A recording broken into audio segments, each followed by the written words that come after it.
going to answer to Trump with his own ways, as a journal over there says. I'm not like them. I've never had any mafia behaviors. Not in Colombia, not in the face of the world. I try to be honest. Sometimes I'm too honest. Sometimes maybe I should keep silence.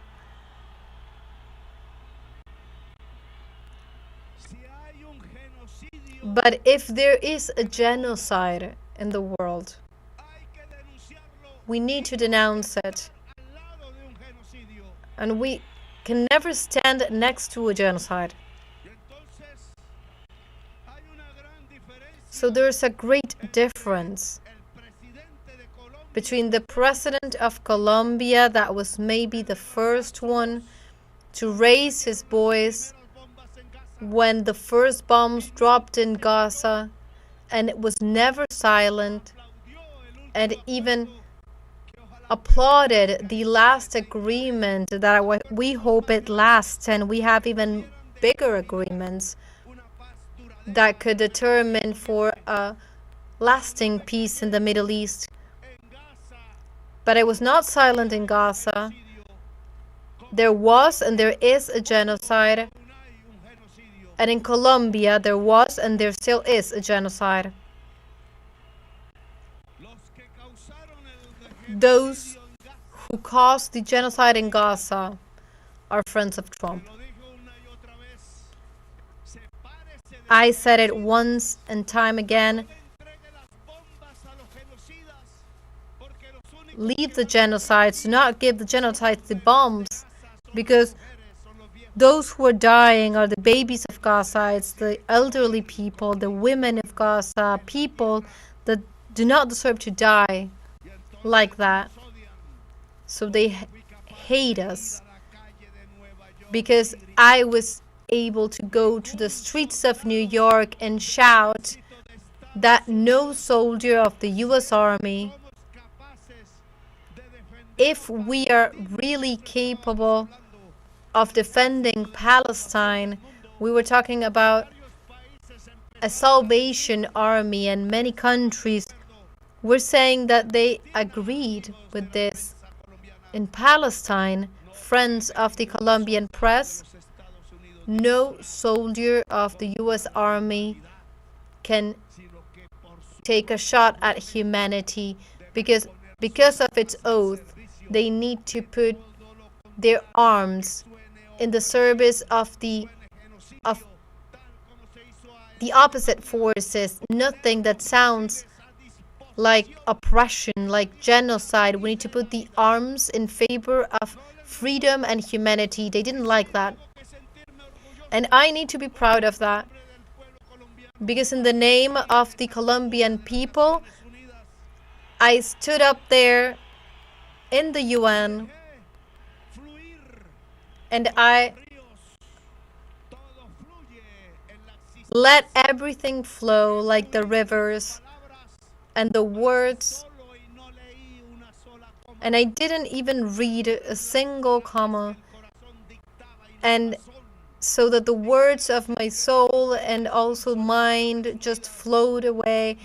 And I think that my last speech at the UN marked a difference, and that is why they're punishing me. And I laugh at the punishment. They could even look up how they could extract the president of Colombia with the Mossad or the DEA, so that they will imprison him in order for no one to hear his voice. They can even think of that. And even if that were to happen, because I trust that the democratic forces of the United States, that is also of working class, that is also of those young generations, that is also of those women and different races, that's the base of that new United States, and they will not leave me alone. And among those forces and the forces of Latin America that is in their peoples, I wouldn't be for much long in those jail prisons, because the voice of reason, the voice of truth would set us free.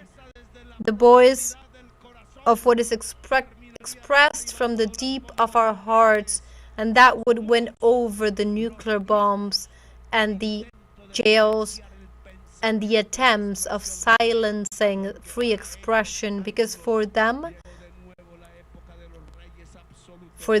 it's the time of absolute kings.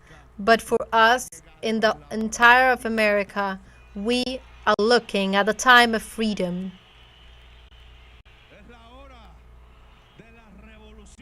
It's a time of revolutions. I wrote around after that speech, and not because of that speech, but because Mr. Trump and Mr. Netanyahu, they were completely alone in that national UN assembly. I say we are not obeying those who commit genocide. So Mr. Trump, he took his bags away from Netanyahu. After Netanyahu took all those activists from the sea who were bravely leading that flotilla to Gaza to take the aid, and he unleashed the fury of the people, Trump noticed. He noticed that they were hundreds of thousands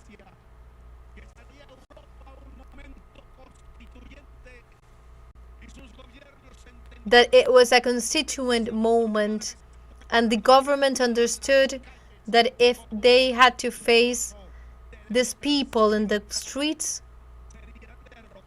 then they would end their power, because the only ones who can topple governments are the peoples, the dignified peoples. Those peoples who were filling the streets were a tumultuous river of democracy and peace.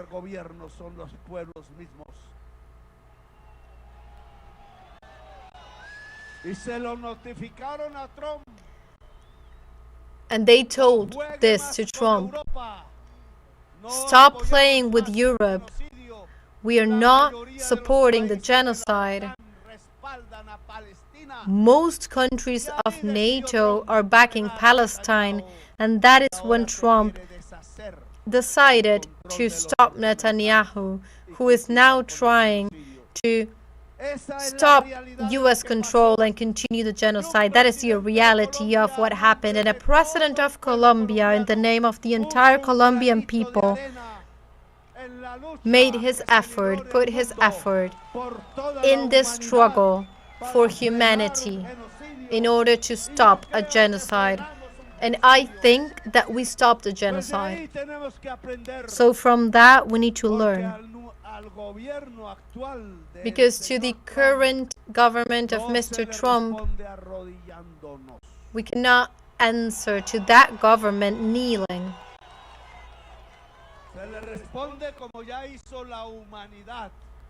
We need to answer to him standing firm as humanity did, taking to the streets to defend the rights of democracy, the rights of the people, the right not to be governed by tyrannies, as happened in Colombia recently.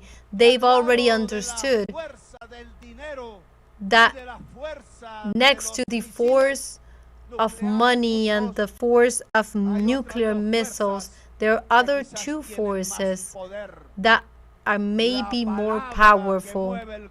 The word that moves the hearts, the word that has power, and